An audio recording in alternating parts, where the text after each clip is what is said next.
Quand on remonte dans le temps, bien sûr. Et quelques autres, Vénutard, Biazina aussi, hein, François Broyer. Donc je crois qu'ils sont que 4-5 à l'avoir fait. Par contre, Hein. Benilo l'a fait 2 fois. Voilà. C'est fou. Benilo 2, Jean-René Goujon. Regardez les tribunes. Allez, on pense à l'Amérique. Prix d'Amérique, c'est pour les remercier ces Américains qui sont venus se battre sur notre sol français pour nous sauver à 2 reprises. Vous avez dit quoi? Lafayette, nous voici. C'était ça, hein, quand ils ont posé le pied sur le sol français. Ben voilà, on les remercie avec ce prix d'Amérique qui est devenu la plus grande course au monde quasiment et le Graal pour tout entraîneur, pour tout driver et tout cheval dans le monde entier. Alors, l'île est jeune. Alain Descajols, 5 ans. On a vu des 5 ans récemment un peu fragiles par rapport aux anciens. Mais Offshore Dream a gagné ce prix d'Amérique à 5 ans. Ozo, Roquepine, Salin, Tervicene a battu un jour Ultra Ducal, archi favori aux abords du poteau à 5 ans. Ça, c'était Juarez. Pourquoi pas Alain Descajols? Je trouve qu'il a le tempérament déjà pour le faire. Bien sûr, il faudra qu'il ait la course pour, mais Offshore Dream avait aussi besoin de la course pour. Il fallait qu'il ait un bon parcours.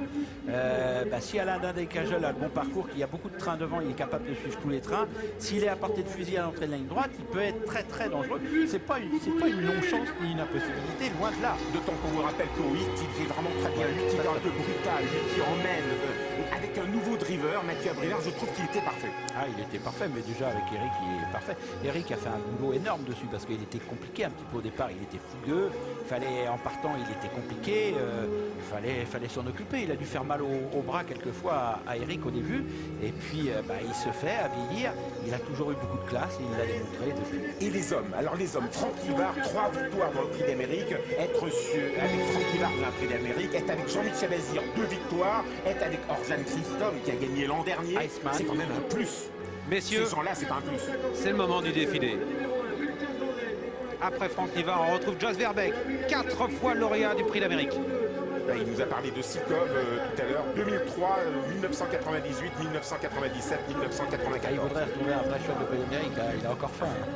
Un premier Prix d'Amérique pour Gabriele Gelormini. Voilà, ça c'est pas un premier Prix d'Amérique pour Orion Pilstrom, bien sûr, avec ce numéro 4 Solvato, même s'il a moins de chance que l'année dernière avec Maradja, bien sûr.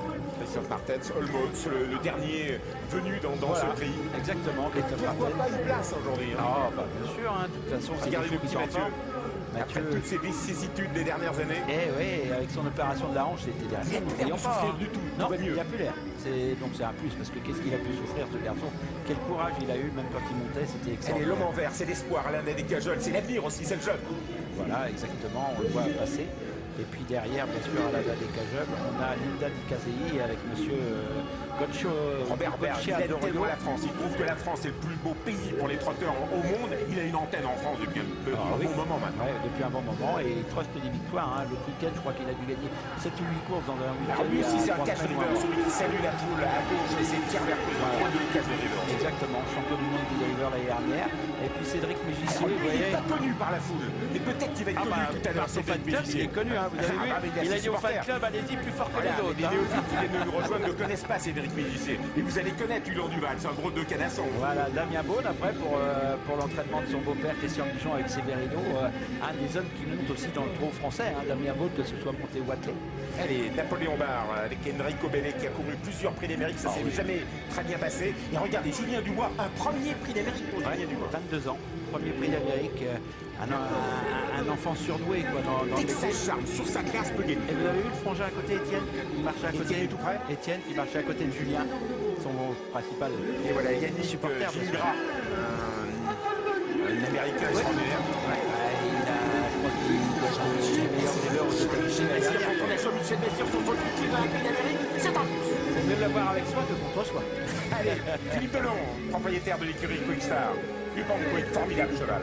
C'est favori, c'est logique qu'il va être 1 ou 2. Alors celui-ci, c'est peut-être le petit tremblement aujourd'hui. C'est pas une impossibilité. Il va en progression, il va en maniabilité. Christian Bijon a une deuxième place dans un prix d'Amérique, peut-être une première aujourd'hui.